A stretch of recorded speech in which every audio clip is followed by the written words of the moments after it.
देखिए, हम में से अधिकांश लोगों को ऐसा लगता है कि जो लोग वर्कआउट करते हैं या फिर किसी भी तरह का फिजिकल एक्टिविटी करते हैं, उन्हें ही केवल प्रोटीन की आवश्यकता होती है। लेकिन आप गलत हो, क्योंकि किसी भी इंसान को हेल्दी और फिट रहने के लिए 0.8 ग्राम पर केजी ऑफ बॉडी वेट के हिसाब से प्रोटीन की नीड होती है। यानी कि अगर कोई व्यक्ति 60 केजी का है तो उसे कम से कम हर दिन 40 से 45 ग्राम प्रोटीन चाहिए ही, अगर उसे फिट रहना है और हेल्दी रहना है तो। और वहीं अगर आप किसी भी तरह का फिजिकल एक्टिविटी करते हो, एक्सरसाइज करते हो, जिम जाते हो, तो ये प्रोटीन की मात्रा और ज़्यादा बढ़ जाती है और पर केजी ऑफ बॉडी वेट के हिसाब से आपको 1.5 से 2 ग्राम की प्रोटीन की नीड होती है। यानी कि अगर आपका वेट 60 केजी है तो आपको 80 से 90 ग्राम प्रोटीन चाहिए, तभी आपकी मसल्स तेज़ी से बनेगी और बॉडी बनने लगेगी। और इसीलिए आज के इस वीडियो में मैं आपको ऐसे फूड्स के बारे में बताऊंगा जिसमें प्रोटीन की मात्रा सबसे अधिक होती है। तो बिना समय को बर्बाद ना करते हुए आते हैं अपनी पहली चीज़ पे, जो कि है अंडे। आपको एक पूरे अंडे में लगभग 6 ग्राम प्रोटीन मिलती है, जिसमें कि 4 ग्राम प्रोटीन इसके वाइट वाले भाग में होता है और बाकी का 2 ग्राम इसके येलो वाले भाग में। और इसके येलो वाले भाग में आपको प्रोटीन के अलावा 5 ग्राम तक फैट भी मिल जाती है। और इसीलिए अगर आप अंडे से केवल प्रोटीन को लेना चाहते हो तो आपको इसके केवल वाइट वाले हिस्से को खाना चाहिए।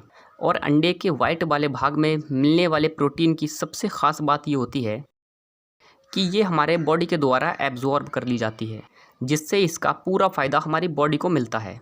लेकिन अगर आप अपने वेट को गेन करना चाह रहे हो तो आप इसके येलो वाले भाग के साथ साथ पूरे अंडे को खा सकते हो। लेकिन ध्यान रहे कि अगर आप इसके येलो वाले पार्ट को खा रहे हो तो आपको एक दिन में 4 अंडे से ज़्यादा नहीं खाना है।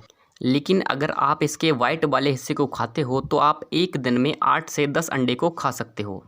तो अब हमारी दूसरी जो चीज़ आती है वो है सोयाबीन। और ये हमें बहुत कम दामों में बहुत अधिक प्रोटीन प्रोवाइड करवाती है। आपको 100 ग्राम सोयाबीन में लगभग 52 ग्राम प्रोटीन, 33 ग्राम कार्बोहाइड्रेट और 0% के आसपास आपको फ़ैट मिलती है।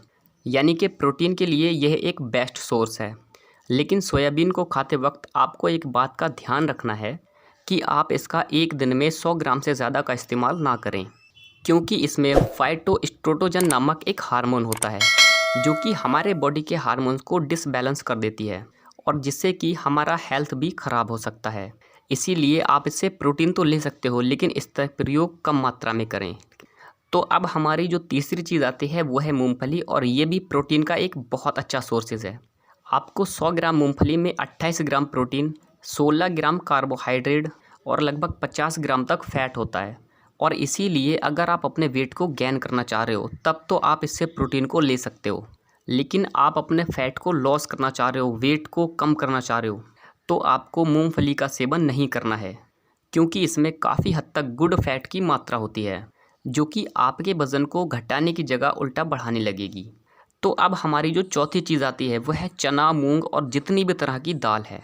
देखिए, दाल को प्रोटीन का एक बहुत अच्छा सोर्सेज माना जाता है, और ऐसा इसलिए क्योंकि आपको 100 ग्राम दाल में 25 से 28 ग्राम तक प्रोटीन, लगभग 60 से 65 ग्राम तक कार्बोहाइड्रेट और फैट इसमें 1 से 2 ग्राम ही मिलता है। और यही कारण है कि जो लोग अपने वेट को जल्द ही बढ़ाना चाहते हैं, ऐसे लोग अपनी डाइट में दाल को ज़रूर ऐड करते हैं। तो अब हमारी जो पांचवी चीज़ है वो है पनीर। तो देखिए, आपको लगभग पनीर के 100 ग्राम में 18 ग्राम प्रोटीन, फैट 21 ग्राम और कार्बोहाइड्रेट 5 से 6। लेकिन देखिए, जो पनीर होता है वो एक तरह का कंप्लीट प्रोटीन पुट है, क्योंकि इसमें 9 के 9 एमिनो एसिड पाए जाते हैं। और इसीलिए जो लोग नॉनवेज नहीं खाते हैं उसके लिए सबसे बेस्ट सोर्सेज होता है पनीर। तो अब हमारी जो छठी चीज़ आती है वो है मिल्क, वो है दूध। आपको लगभग 500 ml दूध में 17 से 18 ग्राम प्रोटीन, 5 ग्राम फैट और लगभग 20 ग्राम तक कार्बोहाइड्रेट और भरपूर मात्रा में कैल्शियम मिलती है, जो कि आपकी हड्डियों को मजबूत बनाने के लिए काफ़ी ज़्यादा ज़रूरी है।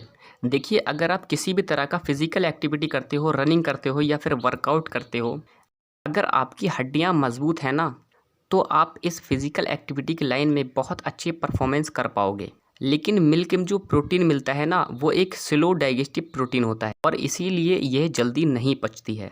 अगर आप मिल्क से मिलने वाले प्रोटीन का पूरा फ़ायदा लेना चाहते हो तो आपको रात को डिनर के बाद और सोने से 10 से 15 मिनट पहले पीना चाहिए।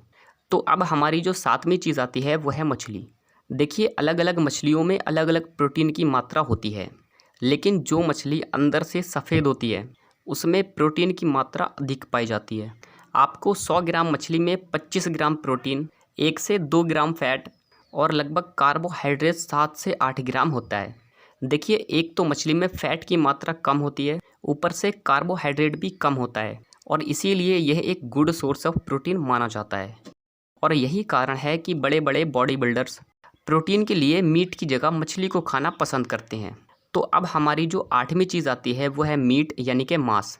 देखिए, अलग अलग तरह के मीट में प्रोटीन की मात्रा अलग अलग होती है, लेकिन प्रोटीन के लिए जो सबसे बेस्ट मांस माना जाता है वो है चिकन वेस्ट, क्योंकि इसमें आपके इसके 100 ग्राम में लगभग 31 ग्राम तक प्रोटीन मिलता है और फैट की 0% यानी कि 0 ग्राम फैट। और वहीं कार्बोहाइड्रेट की बात करें तो 34 से 35 ग्राम मिलता है। तो यह 8 तरह के हाई प्रोटीन फूड हैं जिसे कि आप अपने डाइट में ऐड करके अपने प्रोटीन इंटेक को पूरा कर सकते हो। और ध्यान रखें कि बॉडी बनाने के लिए प्रोटीन सबसे ज़्यादा इम्पोर्टेंट होता है, तो आपको प्रोटीन तो ज़रूर ही लेना है। तो आप हमें कमेंट करके ज़रूर बताएं कि आप अगली वीडियो किस टॉपिक पर लेना चाहते हो, और साथ ही इसी तरह के और भी वीडियो देखने के लिए चैनल को सब्सक्राइब करके बेल आइकन को दबाना बिल्कुल भी ना भूलें। तो वीडियो देखने के लिए दिल से धन्यवाद।